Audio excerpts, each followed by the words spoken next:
East Palestine, Ohio, where the story about a toxic train derailment and a massive chemical fire has now become a story about the drip, drip, drip of internal government documents obtained exclusively by NewsNation.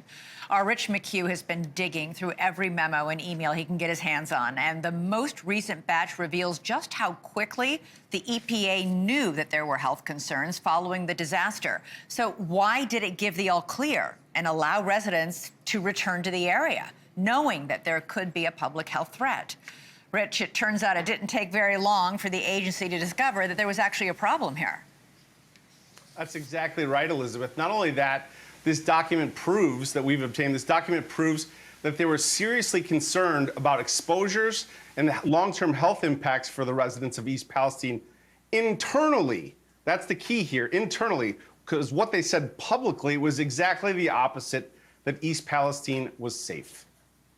EPA air monitoring has not detected any levels of health concern in the community that are attributed to the train derailment. The message from the head of the EPA in East Palestine 2 weeks after officials there blew up 5 tankers full of toxic chemicals over East Palestine was simple.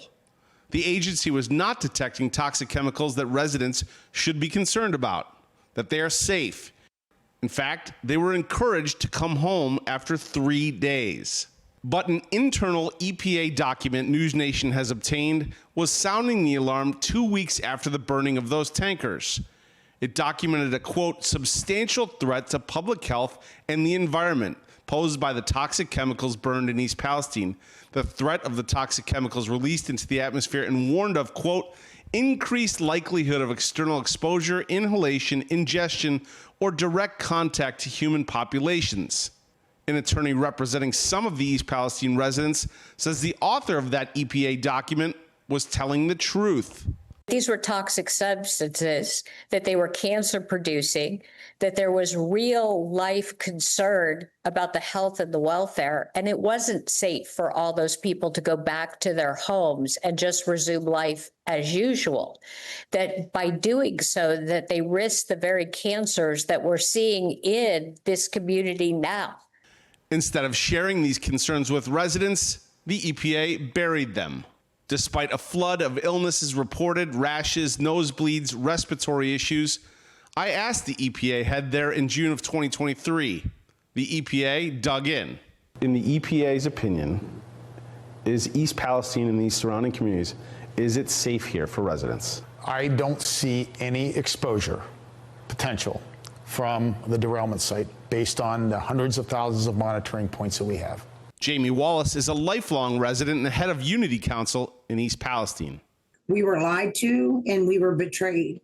This memo just kind of shows, exactly what we said was right. And it doesn't feel good. I guess in the back of your head, you always hope that you're wrong because it's your home, it's your community.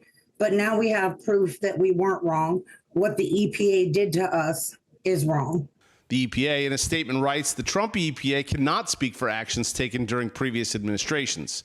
We are very concerned by claims that have come to light over the past few months. The Trump administration is committed to maximum transparency, and as such, we intend to conduct a thorough review of decisions made in the aftermath of the train derailment. We will work to ensure the health and safety of the people of East Palestine. Now, while the EPA tries to kick the can and say that was Biden's EPA, they will have to deal with this, Elizabeth, because Mindy Bish, the attorney we heard from earlier, has just put them on notice that she is suing them. So they will have to account for these decisions. Yep. All right, Rich McHugh, stay on the story as you have from the very start. Really appreciate it. Great reporting.